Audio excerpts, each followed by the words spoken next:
జిల్లా బద్వేల్లో ధోబీ ఘాట్ స్థలంలో water plant నిర్మాణానికి ప్లాన్ చేస్తున్నారు. దీనిపై రజక సంఘం తీవ్ర అభ్యంతరం తెలిపింది. గతంలో ప్రభుత్వం తమకు నిర్మించిన ఘాట్లకు బదులు వాటర్ ప్లాంట్ నిర్మించడం ఏంటని ప్రశ్నిస్తున్నారు. అధికారుల తీరుపై ఆగ్రహం వ్యక్తం చేస్తున్నారు. అధికారులు తమ చర్యలను వెనక్కి తీసుకోవాలని కోరుతున్నారు. ఏరియాకి 2004లో విజయమ్మ గారు ధోబీ ఘాట్ ఇప్పించిన దీనికి వచ్చేసి 150 కుటుంబాలకు ఈ రజక ధోబీ ఘాట్ అలాట్మెంట్ చేపించి ఇచ్చింది.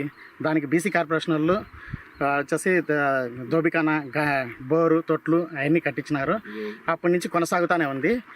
ఈ రోజుకి వచ్చేసి ఇప్పుడు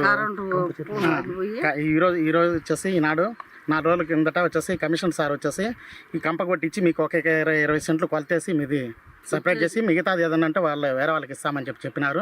అందుకని మున్సిపాలిటీ బండే వచ్చేసి జేసీబీ వచ్చేసి తీపిచ్చినారు. ఇదంతా పొద్దున్న నుంచి 10 గంటల నుంచి 3 గంటల వరకు జేసీబీతో ఇదంతా కంప తొలగించినారు. మిగతాది వచ్చేసి ఇంక 2 రోజుల తర్వాత కంప తొలగిస్తామని చెప్పినారు.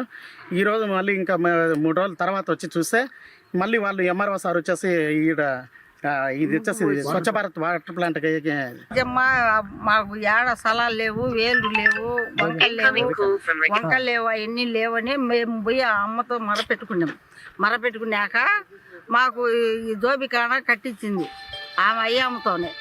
మళ్ళా రెండోది కూడా ఇస్తానంటే మేము పోలేంతవరకు నువ్వు మాకు ఈ ధోబిఖానా మాకు నిలబెట్టాలమ్మా, నువ్వు కాపాడి మమ్మల్ని రక్షించాలి.